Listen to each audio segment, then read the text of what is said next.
그동안에 주님이 약속하신 위로부터 능력으로 던지 피울 때까지 이 예루살렘을 떠나지 말고 기다리라. 그 약속을 믿고 마가의 다락방에서 약 120명 문도가 기도하다가 그 기도한 지 10일 만에 오늘 성령이 임합니다. 주님의 약속이 지금 임하는 거죠. 그래서 이 120문도가 각각 지금 성령의 세례를 받게 되는 그와 같은 말씀이 여기에 기록됩니다. 그런데 왜 하필 여기 보게 되면 오순절 날이 이름에, 오순절은 사실은 구약에 보게 되면 칠칠절이라고도 하죠. 6월절로부터 50일. 칠칠절은 77은 49 해서 그 다음 날. 그래서 오순절이라고 이렇게 말합니다. 오순절은, 칠칠절은 사실은 첫 번째 보리수확을 거두어서 그 열매를 하나님 앞에 드리는 그와 같은 절기예요. 그래서 6월절과 또 이 칠칠절, 오순절, 또 이 장막절, 초막절이라고도 하죠. 이 장막절은 이제 한 해의 모든 추수하고 하나님 앞에 감사하는 절기입니다. 이 세 절기는 반드시 성인 유대인들이 예루살렘에 모여서 일주일씩 그 절기를 갖다 지켜나갑니다. 그래서 지금 각처로부터 온 그와 같은 경건한 유대인들이 지금 이 오순절, 칠칠절을 갖다 지키기 위해서 예루살렘에 이렇게 모였을 때 지금 성령이 임한 거죠. 어떤 개인 한 사람에게 임한 것이 아니라 120명 문도 전체 각자에게 이렇게 임하고 또 성령이 임했던 그 현상을 그 많은 사람들이 다 목격하게 돼요. 그래서 오늘 깜짝 놀라기도 하고 어떤 사람은 조롱하기도 이렇게 하게 됩니다. 그렇다면 첫 번째 이 보리 수확을 거두어서 보리 맥이죠. 그래서 맥추절이라고도 이렇게 합니다. 맥추절, 오순절, 칠칠절 하나님 앞에 이렇게 드리죠. 그러면 첫 번째 그 보리 추수하고 그 열매. 그러면 오늘 그 열매가 뭐냐 오순절에 성령이 임해서 사실은 지금 120명 문도에게 성령이 임해서 그 열매가 지금 하나님 앞에 드려지고 있는 거죠. 그게 첫 열매예요. 이 사람들이 여기서부터 이제 교회가 시작되는 거죠. 그리고 오늘 각국으로부터 온 사람들이 지금 여기에 그와 같은 성령이 임한 것을 보고 다 이렇게 놀라서 당황하고 지금 굉장히 굉장한 그 사건이 벌어지게 됩니다. 그렇다면 앞으로 이와 같이 이들에게 성령이 임해가지고 이들을 통해서 이 각 나라, 오늘 세계 각지에서 흩어진 15개 나라 언어죠. 이 사람들 그와 같이 향하여 복음이 이제 전파되어져 가는 겁니다. 지금 그것을 이와 같이 오순절을 통하여 그 시작을 알리는 그와 같은 현상이 지금 마가의 다락방에서 벌어지고 있습니다. 다 같이 한 곳에 모였다. 그 다 같이 모였다. 그래서 이 청교도들이 처음에 미국에 와가지고 그들이 예배 때마다 안 빠지고 다 참석을 했어요. 그 참석한 이유 중에 하나가 어느 예배 시간에, 어느 모임 시간에 성령이 임할 줄 누가 아느냐. 그러니 그와 같은 예배 중에 같이 모임 중에 성령이 임했을 때 내가 그 자리에 있지 않는다면 얼마나 큰 손실이죠. 그래서 이 미국의 초대 이 교회들은 아주 모임이 있을 때마다 이 모이기를 갖다 힘쓰고 다 같이 모였습니다. 오늘 또 여기 다 같이 모인 것이 중요하죠. 우리 교회도 이제 점차 모이기를 힘써서 모이기를 피하는 그날이 가까울수록, 종말이 가까울수록 나타나는 현상 중에 하나가 모임이 자꾸 폐해진다는 거죠. 물론 삶이 바쁘고 여러 가지 이유도 있고 하겠죠. 그러니까 폐하는 자의 어떤 습관과 같이 하지 말고 모이기를 힘쓰라. 힘쓰지 아니하면 안 된다는 거죠. 저절로 있으면 절대 안 모여진다는 거죠. 우리도 목회자들이지만 힘을 써야 돼요. 힘을 썼을 때 우리가 이 예배가 온전히 이렇게 이루어지게 되고, 우리도 힘을 안 쓰게 되면 우리도 나사가 풀린 것처럼, 타이에 바람 빠진 것처럼 어느 순간에 나태해질 수가 있는 거예요. 그래서 우리가 먼저 이 말을 받아야 될 것입니다. 오늘 성령이 임하게 되는데 그 현상이 호련이라고 그랬어요. 갑자기. 예기치 않게 임하는 거예요. 누가 원해가지고 그런 모습으로 기대를 해갖고 임한 것이 아니에요. 호련이 하늘로부터, 위로부터 임한 거죠. 사람이 만들어낸 것이 아니에요. 이것은 사람이 무슨 꿈과 환상을 본 것이 실제적으로 지금 위로부터 지금 임한 겁니다. 하나님께로부터 임한 거죠. 위로부터니까. 그러면 성령 하나님은 아버지와 아들로부터 성령이 오는 거죠. 그래서 예수님이 내가 아버지께로 가는 것이 너희들에게 유익하다. 왜 유익하냐 하면 제자들은 지금 예수님이 떠난 것에 대해서 굉장히 지금 두려워하고 얼마나 사실 슬퍼하고 안절부절 못하고 있는 그들을 향해서 내가 아버지께로 가는 것이 너희들에게 유익하다. 왜 유익하냐? 내가 가지 않으면 성령 하나님이 오지를 않기 때문에. 성령 하나님이 오시기 위해서 내가 너희들에게 가야 되고, 나는 잠시 있다 떠나지만 성령 하나님이 오시면 너희 안에 거하게 될 것이다.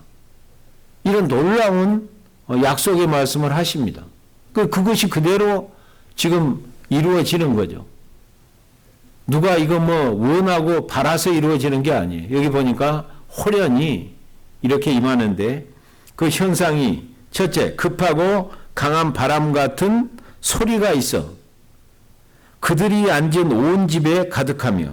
오늘 급하고 강한 바람 같은 거. 소리가 지금 청각적으로 지금 임하면 청각적으로 들려요. 이 소리가 가시적으로 임한 거예요. 이거는 굉장히 신비한 현상입니다. 근데 급하고 강한 바람, 이 바람은 사실은 성령에 많이 비유를 해요. 니고데모 또 예수님이 찾아왔을 때 이 물과 성령으로 거듭나지 아니하면 하나님의 나라에 들어갈 수 없다. 그래서 그 성령을 얘기할 때 이 바람을 비유로 이렇게 해요. 바람이 어디서 불어서 어디로 가는지 알지 못하지만 성령이 임함도 그 영의 현상도 그렇게 임한다는 거죠. 그래서 급하고 강한 바람 하면 우리가 어떻게 생각하는 게 미국에서는 토네이도라고 하는 것을 우리가 한번 생각해 볼 수가 있어요. 갑자기 호련히 그것이 나타나서 막 휘 소리를 갖다 내면서 휘감기 시작하면 거기에 나만 할 것이 없죠. 차도 그냥 이렇게 휘감겨서 날아가 버리고 불가항력적입니다. 불가항력적이에요.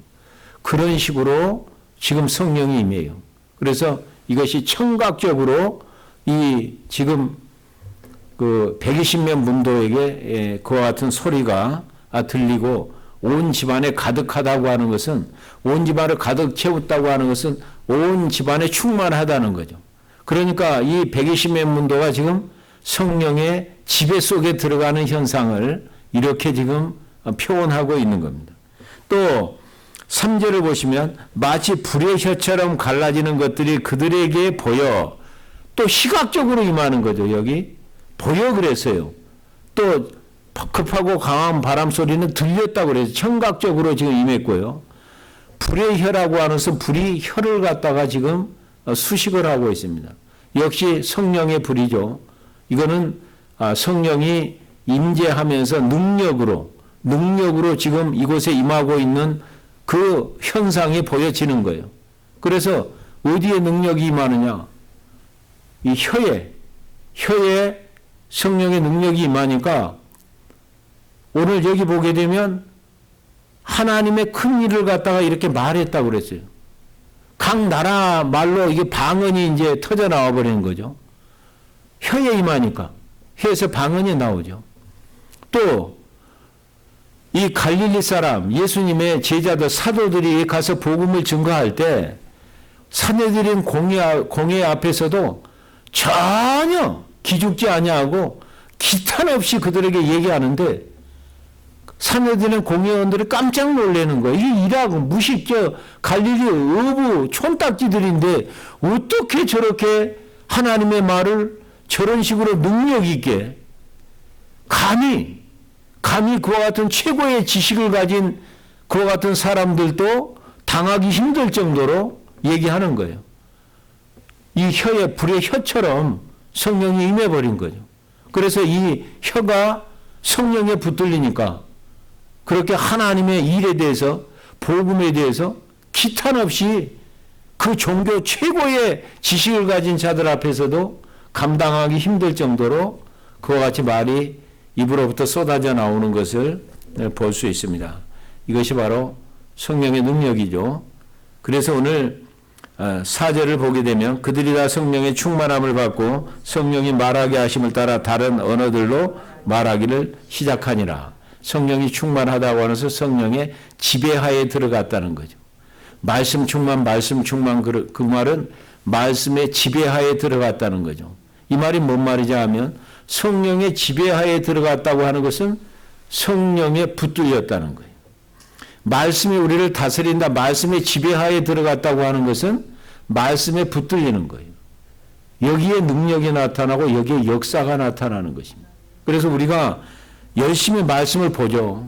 설교도 듣고 또 성경도 연구하고 우리가 그렇게 열심히 처음에는 우리가 성경을 보고 우리가 또 설교 말씀을 듣고 우리가 성경 공부도 하고 우리가 성경을 암송하기도 하고 그러다가 말씀에 붙들려 버린다. 말씀에 붙들리는 게 중요한 거예요. 그러면 내가 주어가 돼서 열심히 할 때 성령이 나를 붙들어 주시면 성령이 인도하시는 대로 가게 됩니다. 그 성령의 이끌림을 받는 것이죠. 이것이 하나님께서 원하는 능력 있는 신앙생활이에요. 말씀에 이끌리고 성령에 이끌려가는. 그렇지 아니하면 자칫 잘못하면 내가 주어가 돼갖고 내 생각에 이끌리고 내 의지에 이끌리고 내 감정에 이끌리기가 쉬운데 성령이 이끌리고 말씀이 우리를 이끌어 주시면 하나님의 뜻대로 우리가 걸어가는 거예요. 하나님의 뜻대로. 우리 뜻대로 살아가는 것이 아니라. 목회도 목사가 자칫 잘못하면 자기 뜻대로 목회할 수 있어요, 사실은. 그러나 성령에 붙들리고 말씀에 붙들리면 하나님의 뜻대로 목회를 하게 됩니다. 그럴 때 하나님이 기뻐하시는 열매를 갖다 맺히게 되는 거고. 우리는 그런 소원이 있는 것이에요. 그래서 우리가 모일 때마다 하나님 오늘 또 성령으로 우리를 붙들어 주십시오. 성령에 붙들리게 하십시오. 말씀에 붙들리는 시간이 되게 하십시오. 그래서 그거를 이 표현을 성령의 포로 되었다. 말씀의 포로 되었다. 이렇게 우리가 표현할 수가 있습니다. 4절 보면 그들이 다 성령의 충만함을 받고 성령이 말하게 하심을 따라 다른 언어들로 말하기를 시작하니라. 지금 이 갈릴리에서 온 예수님의 그와 같은 120명 제자들이 다른 언어로 말했다고 그랬어요. 그러니까 지금 방언이죠. 지금 다른 외국어 방언을 하는 거예요. 사실은 아람어를 갖다가 지금 보통 쓰고 있는데 그냥 갑자기 스페인어를 하고 갑자기 또 저쪽 영어를 하고 갑자기 중국어를 하고 갑자기 일본어를 하고 그래서 오늘 각 나라 각 처에서 몰려든 사람들이 자기 나라 언어들로 지금 들어버리는 거예요. 자기 나라 언어들로. 그러면 우리가 한번 여기서 생각할 것이 고린도전서 12장부터 14장을 보게 되면 거기에도 방언이 나와요. 그러면 그 방언하고 오늘 여기 사도행전에 나오는 방언하고 정말 차이점이 도대체 뭘까? 그 사도행전의 고린도의 방언은요, 알아들을 수 없는 하늘 언어로 우리가 말하게 되는 것이고 기도하게 되는 것이죠. 그런데 그것은 다른 사람들이 못 알아듣는 언어예요. 못 알아듣는 언어예요. 그래서 고린도 그와 같은 전서에서는 반드시 방언을 하게 되면 방언 통역하기를 구하라. 왜냐하면 알아듣는 말씀을 해야 거기서 믿음이 생기는 거고 그것이 듣는 사람에게 굉장히 유익해요. 근데 하늘 언어로 이와 같이 우리가 알아듣지 못하는 언어로 기도하게 될 때는 자기에게는 유익해요. 지금 하나님과 소통하는 중이거든요. 그래서 자기에게는 유익하고 정말 기도하는 가운데 하나님의 임재하시고 하나님의 함께 하심을 경험하는 순간이에요. 그런데 교회의 다른 사람에게는 별로 유익이 없는 거죠. 만약 그것이 통변이 되어지면 방언으로 기도하는 것이 통변의 은사를 받아서 통역하는 사람이 있으면 성도들에게 이제 유익이 되는 거예요. 그런데 오늘 사도행전에 이 방언을 보게 되면 분명히 이 사람들이 방언을 얘기했어요. 그런데 듣는 사람들이 자기 나라 말로 알아들어 버리는 거죠. 듣는 방언이에요. 들리는 방언이에요.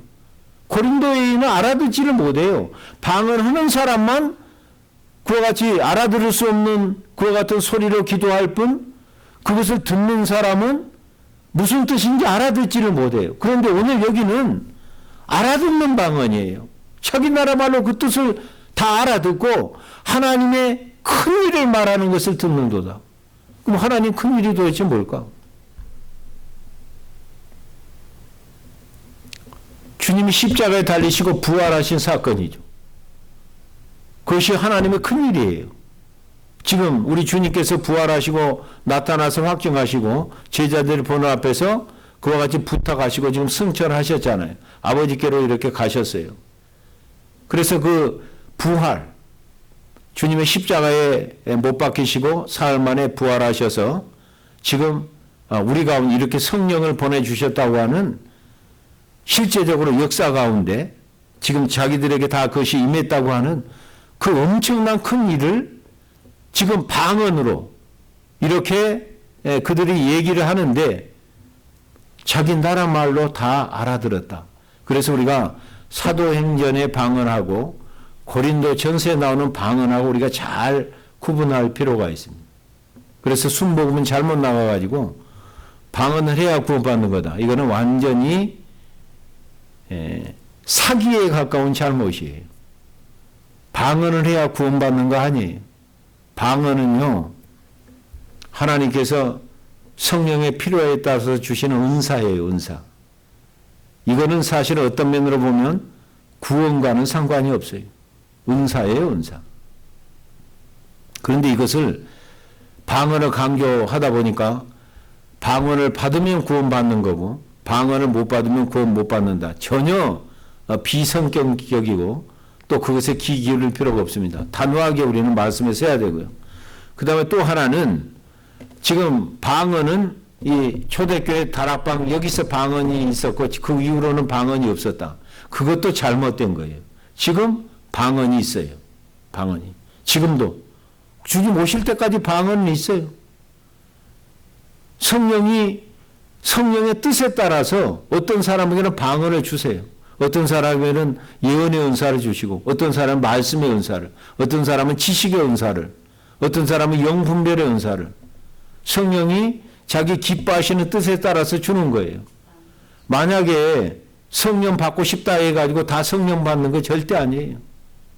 아무리 성령이 받고 싶어도 받고 싶어서 소원을 가지고 하나님 앞에 아뢰는 것은 그거는 뭐 자유죠. 그러나 내가 원하고 기도했다고 누구에게든지 다 이 방언을 받는 건 아니라고 하는 것 우리가 잘 아셔야 돼요. 아무리 소원해도 하나님이 안 주시면 못 받는 거예요. 근데 어떤 사람은 소원을 안 하는데도 기도 중에 또 방언이 터져나와요. 성령의 기뻐하신 뜻에 따라서 주권적인 뜻에 따라서 우리에게 지금 나눠주고 계시고 우리에게 임하고 계시는 겁니다. 그렇다면 그런 은사 자체를 받아가지고 그것을 갖다 구별하는 것이 중요한 것이야. 왜 하나님께서 그런 은사를 주시느냐? 교회를 갖다가 세우고 성도들에게 유익하도록 그것이 방언을 주신 목적이에요. 자기 뭐 자랑을 하고 준 거 전혀 아니에요. 그거는 전혀. 만약에 그것을 가지고 자기가 자랑하고 특별히 자기가 어떤 영적인 굉장히 그 높은 단계에 들어갔다고 생각하는 순간에 차라리 그렇다면 하나님 저에게는 은사를 걷어주십시오. 그건 벌써 교만한 거거든요. 고린도 교회처럼. 그거는 교회를 유익되게 하고 성도들을 갖다 세워주는 데 쓰는 것이 아니라 교회를 갖다가 어렵게 만들고 성도들에게 걸림돌이 돼버린다 이 말이에요. 교만은 넘어짐에 앞자기가 되는 것을 알 수가 있습니다. 그래서 방언을 갖다 지금 하면서 통역이 안 되고 통변이 만약 안 되면 그거는 구하라 그랬어요.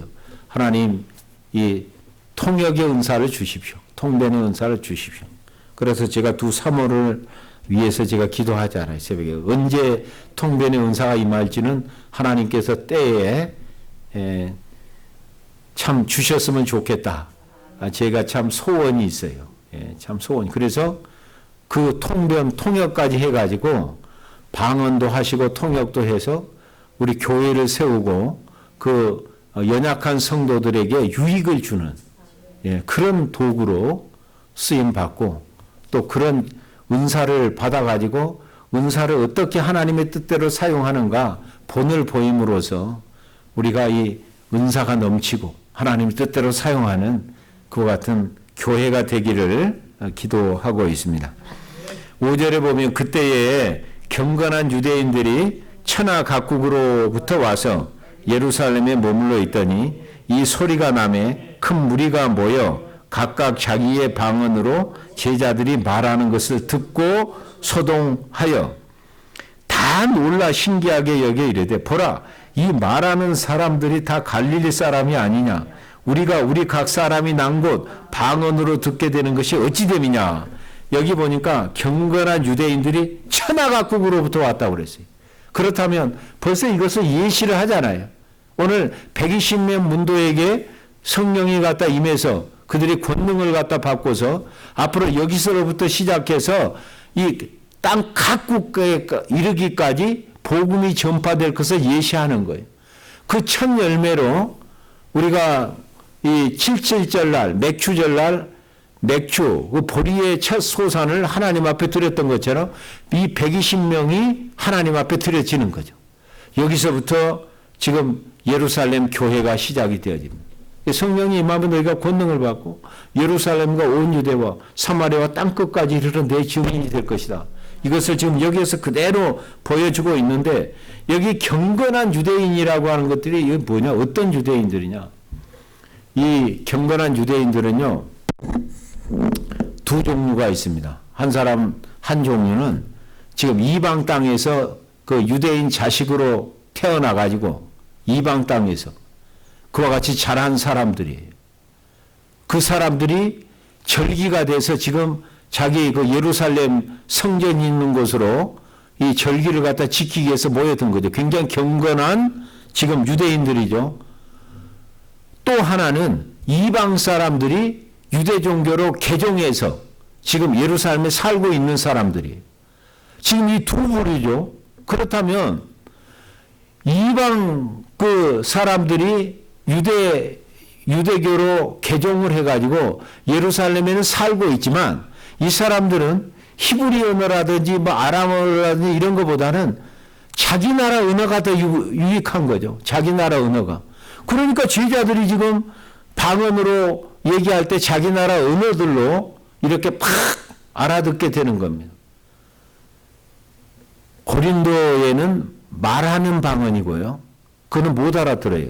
그런데 여기는 들리는 방언이에요. 방언으로 하는데 듣는 사람들이 그 말하는 것을 자기 나라 언어로 그것을 듣고 이해하고 깨닫는 거죠. 지금 무슨 말 하는가를 알아듣는 방언이에요. 듣는 방언이다. 그래서 청각 방언이에요. 아까 여기 보게 되면 성령이 급하고 강한 바람처럼 이렇게 소리가 있어. 성령이 그렇게 임했잖아요. 그래서 듣는 사람들이 그것을 알아듣게 되는 거죠. 야, 기가 방언을 기가 할례를 받아버리는 거예요. 듣는 방언이다. 우리가 그것을 고린도 이 방언하고 이렇게 구분할 필요가 있습니다. 6절 이 소리가 나매 큰 무리가 모여 각각 자기의 방언으로 제자들이 말하는 것을 듣고 소동하여 다 놀라 신기하게 여겨 이르되 보라 이 말하는 사람들이 다 갈릴리 사람이 아니냐 우리 각 사람이 난고 방언으로 듣게 된 것이 어찌 됨이냐. 우리는 해가지고 여기 보게 되면 11절까지 15개 나라에서 온 사람들이 자기 나라 말로 알아들었으니까 지금 15개 방언으로 다 들려버리는 거죠. 바벨탑 사건은 여러분이 아실 것입니다. 창세기 11장에 보게 되면 이 사람들이 이제 하늘에까지 우리 이름을 내자 하고 바벨탑을 쌓았을 때 하나님께서 그와 같이 바벨탑을 무너뜨리면서 그 언어를 혼잡하게 만들어 버렸어요. 그래서 그때부터 언어가 각 나라마다 언어가 달라져 버리기 때문에 이 언어가 안 통하는 거죠. 소통이 이루어지지를 않는 거예요. 그런데 오늘 이 마가의 다락방에서 오순절날 성령이 임함으로 말미암아서 소통이 이루어지는 거예요. 그동안엔 불통이었던 서로 언어가 혼잡돼 가지고 통하지 않았던 그와 같은 의사가 뜻이 마음이 성령으로 통하게 만들어 버렸다. 그래서 성령이 임한 것이 중요한 것이에요. 예. 성령 받으면 부부가 서로 통하게 돼 있고, 예, 성령 받으면 부부가 서로 통해요. 잘 통합니다. 성령 받으면 형제들이 서로 통하고, 성령이 임하면 교인들끼리 서로 잘 통하고, 그래 잘 통해야 역사가 일어나죠. 그래서 잘 통하지 않기 때문에 그래서 그게 뭐라고 그래요? 대화가 안 된다. 그래서 이혼 사유를 보게 되면 대화가 안 된다는 거예요. 말이 안 통한다는 거예요. 그래서 같이 못 산다는 거죠. 그렇죠. 안 통하면 어떻게 살겠어요? 통해야 살아요. 그래서 우리가 성령 받아야 돼. 우리 교회 성령이 임하게 해주시옵소서. 부부 불통인 사람이 우리 교회 와가지고 성령이 임해가지고 서로 통해가서 서로 화평이 이루어지고 그 사이에 그냥 하나님의 나라가 이루어지는 그런 일들이 우리 교회를 통해서 우리가 일어나게 하여 주시옵소서. 우리 교회만 오면 소통이 일어나게 하여 주시옵소서. 하나님과도 통하고 이웃과도 통하고 가정에서도 통하고 다 이렇게 통하는, 아무리 완악한 사람이라도 성령이 임해서 그와 같이 오늘 그런 능력에 붙들리게 되면 거기에도 통하는 역사가 일어나는 거죠. 그렇게 안 통하다 고집불통이고 그렇게 교만했던 사람도 무너지는 거죠. 그래서 우리가 전도하기 전에도 우리가 성령이 임해야 돼요. 하루를 우리가 살기 시작하기 전에도 하나님 오늘 또 우리 가운데 성령이 임해서 성령의 권능에 사로잡히게 하여 주시옵소서. 그리고 이 문을 나서서 오늘 하루를 살아가게 하여 주시옵소서. 매일매일 우리 기도 제목이 되어야 됩니다. 그래서 15개 나라와 언어로 지금 이렇게 방언이 터져나가는 거고, 방언을 이렇게 제자들 통해서 나가는데 그것이 그 사람들이 그 나라 말로 알아듣는, 그것을 그대로 자기들이 알아들어버리는 방언인데 하나님의 큰 일을 말함을 듣는 것이 어찌 됨이냐. 어떤 사람은 깜짝 놀라서 당황하고 서로 이렇게 놀라는데 어떤 사람은 조롱했다고 그랬어요. 저거 새술에 취한 거 아니냐. 우리가 이 한나가 성전에 와서 기도할 때 너무 이렇게 이 마음이 찢으면서 하나님 앞에 그 원함을 토하라고 간절히 기도하는데, 제가 봤을 때는 그때 한나가 방언을 하지 않았나. 그러니까 엘리 제사장이 뭔 여자라고 그랬습니까? 술 취한 여자처럼 하는도다. 자기가 술 취한 것이 아니라고 그러잖아요. 지금 술 취한 것이 아니라고. 근데 조롱하는 사람들은 꼭 지금 그 방언으로 얘기하고 하니까 저거 술 취해갖고, 새술에 취해서 지금 헛소리 하는 거다, 지금. 술 취하면 막 술 취한 사람들 보세요. 막 소리 고래고래 지르고 말도 안 되는 소리 막 이렇게 막 질러대고 그러잖아요. 근데 그 술 취했다는 술과는 좀 너무 현상은 비슷하게 얘기했어요. 그런데 이거는 비꼬는 말이에요. 조롱하는 말이에요. 우리가 복음을 증거할 때 그것을 받아들이는 사람도 있고 또 복음을 갖다 거부하는 사람도 있고 어떤 사람들은 복음을 갖다 비웃는 것 같은 사람들도 있어요. 그렇죠? 만약에 복음 자체가 굉장히 인기가 없어요, 사실은. 복음을 누가 안 믿는 사람들이 그 좋아하겠어요. 그럼에도 불구하고 우리가 주의 일을 할 때 참 어떤 때는 낙심하기 쉽고요. 실망하기도 쉽고 처지기도 쉽고 그 사역을 통해서 어떤 그 열매가 보이지 않을 때 누구든지 그런 것을 겪어요. 그런데 그 중에서도 받아들이는 사람을 보면서 이 가뭄에 콩 나듯이 그런 거 있으면 그거 보면서 우리가 이 사역을 해 나가야 돼요. 하나님께서는 그것을 원하십니다. 그래서 설교할 때도 다 보면 뭐 별의별 사람들이 있죠. 근데 어떤 사람은 시니어 센터에서 제일 앞에 앉아가지고 막 제비처럼 말만 하면 그냥 꿀꺽꿀꺽 받아 잡수시고 막 아멘도 하고 막 받아들이는 표현도 이렇게 잘 하는데 그런 사람만 보고 설교하세요.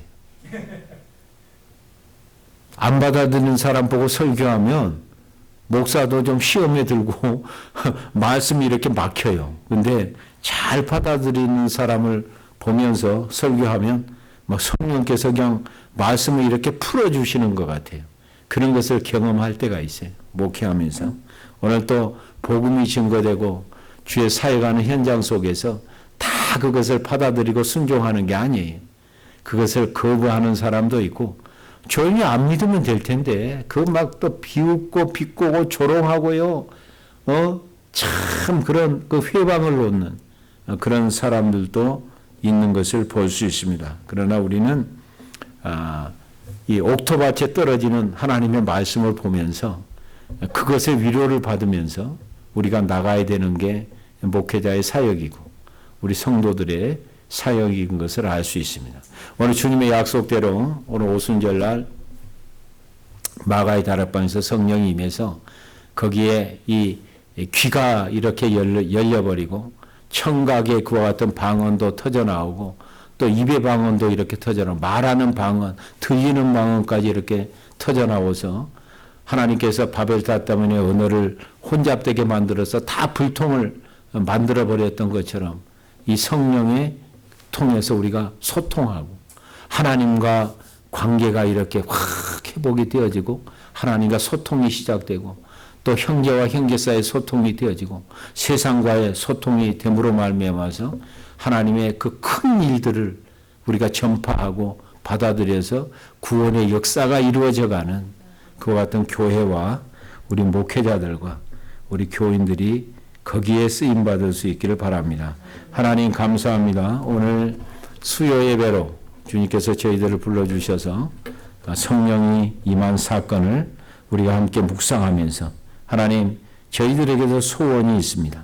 하나님께서 구하고 찾고 두드리면 가장 좋은 것으로 주신다고 하셨사오니 우리에게도 성령이 임하게 하여 주셔서 권능에 사로잡히게 도와주시고 하나님의 말씀을 들을 때 귀의 방언을 받게 하여 주셔서 하나님의 말씀이 나팔 소리처럼 우리 귀에만 울려 퍼질 것이 아니라 우리 심령에 울려 퍼져서 말씀에 붙들리게 하여 주시고 하나님께서 우리 입술에 하나님 방언을 불의 방언을 받게 하여 주셔서 그 같은 능력에 사로잡히게 하여 주시고 하나님의 말씀을 기탄 없이 담대하게 우리가 이 믿지 않는 세대에 선포하고 증거할 수 있는 저희들 되게 하여 주시옵소서. 말의 지혜와 아름다움으로 하는 것이 아니라 성령의 능력과 나타남으로 주의 사역을 감당하게 하시고 하나님의 말씀을 증거하게 하시고 그 말씀을 받을 수 있도록 은혜 내려 주시옵소서. 우리 교회는 그런 교회가 되게 하여 주시고 성령이 각자에게 임하게 하여 주셔서 우리 불통인 관계가 소통이 되게 하여 주시고 막힌 관계가 뚫리게 하여 주시옵시고 하나님과의 관계가 시온의 도로가 활짝 열리게 하여 주셔서 주님과 친근한 교제가 이루어지게 하시고 가정에서는 부부 사이에 친근한 교제가 이루어지게 하시고 우리 자녀들 사이에 친근한 교제가 이루어지게 하시고 우리 2세대 사이에 친근한 교제가 이루어지게 하시고 이 세상 가운데 에서도 주의 성령으로 말미암아서 이와 같이 아름다운 소통이 이루어지게 하여 주시옵소서. 예수님의 이름으로 기도하옵나이다. 아멘.